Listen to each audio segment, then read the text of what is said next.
여러분, 혹시 이런 생각해 보신 적 있으세요? 이 세상에 정의라는 게 정말 있긴 한 걸까? 불의가 판치는 것 같을 때 우린 어디에 기댈 수 있을까요? 수천 년 전 시편 71편을 쓴 저자도 바로 이 질문을 던졌습니다.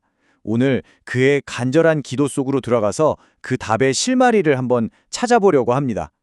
이건 그냥 글이 아니에요.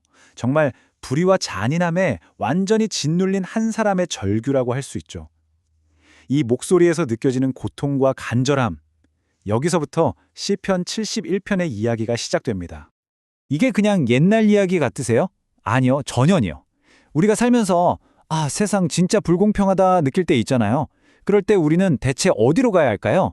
이건 수천 년 전 한 사람의 고민을 넘어 바로 오늘 우리 모두에게 던져지는 질문이기도 합니다.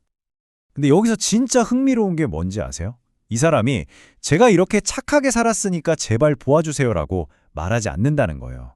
그게 아니라 인간의 선함 같은 걸 뛰어넘는 어떤 절대적인 기준, 절대로 흔들리지 않는 그런 정의에 호소하고 있는 겁니다. 자, 바로 여기에 모든 문제의 열쇠가 숨어 있습니다. 이 시편 기자가 그 깊은 절망 속에서도 끝까지 놓지 않았던 단 하나의 강력한 개념. 과연 그게 뭘까요? 그건 바로 의입니다. 하나님의 의.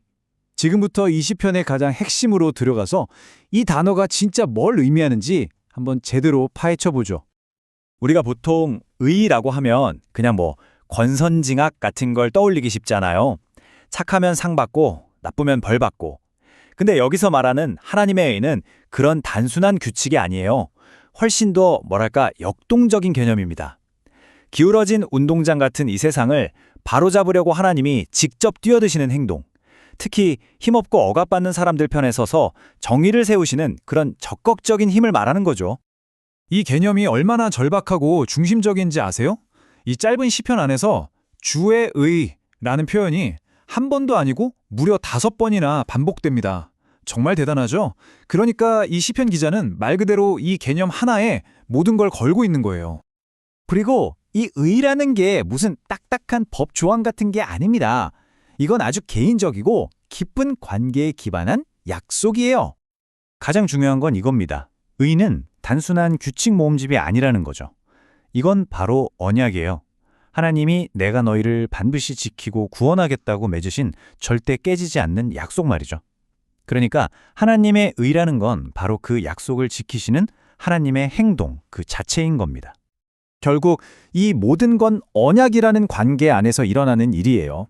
하나님은 약속을 지키려고 구원하시고 그 관계를 계속 이어가려고 억울한 사람들의 권리를 찾아주시는 거죠. 시편 기자가 왜 그렇게 담대하게 도와달라고 외칠 수 있었겠어요? 바로 이 절대 깨지지 않는 약속을 믿었기 때문입니다. 자, 그런데요. 이 의라는 게 마치 동전 같아요. 양면이 있다는 거죠. 한쪽 면이 있으면 반드시 그 반대쪽 면도 있는 법이거든요. 보시는 것처럼 하나님의 정의는 이렇게 두 얼굴을 가지고 있어요. 억압받던 사람에게 구원과 회복이 찾아오는 바로 그 순간, 그건 동시에 억압하던 사람에게는 심판과 파멸을 의미하게 되는 거죠. 마치 빛이 들어오면 어둠은 저절로 사라지는 것처럼 이 둘은 절대 뗄 수가 없는 하나의 사건인 셈입니다. 근데 이야기는 여기서 끝나지 않아요. 시편 기자의 기도는 단순히 제발 저 좀 살려주세요 해서 멈추지 않거든요. 그의 구원에는요. 자기 혼자 살아남는 것보다 훨씬 더 큰 목적, 어떤 사명 같은 게 담겨 있습니다. 그는 고백하죠. 저는 어릴 때부터 평생 하나님만 믿고 의지해왔습니다. 라고요. 바로 이 오랜 시간 동안 쌓아온 관계가 그의 삶을 건 사명을 감당하게 하는 힘의 원천이 되는 겁니다. 바로 이 구절이에요. 이게 핵심입니다. 시편 기자가 살고 싶었던 진짜 이유는요. 그냥 목숨을 부지하고 싶어서가 아니었어요. 자기가 직접 살아있는 증거, 산증인이 되어서 다음 세대 그리고 그 다음 세대에게 하나님의 힘과 능력이 얼마나 대단한지 꼭 전해주고 싶었던 거죠. 그러니까 보세요. 한 개인의 고통과 구원에서 시작된 이야기가 이제 공동체 전체의 거대한 사명으로까지 넓어지는 겁니다. 나의 이야기가 곧 하나님의 위대하심을 온 세상에 보여주는 증거가 되는 것. 이게 바로 시편 기자가 가졌던 궁극적인 꿈이었던 거죠. 자, 그럼 이제 마지막 질문입니다. 수천 년 전의 이 의에 대한 이해가 과연 오늘을 사는 우리에게는 어떤 의미가 있을까요? 결국 우리는 선택의 기로에 서게 되는 것 같아요.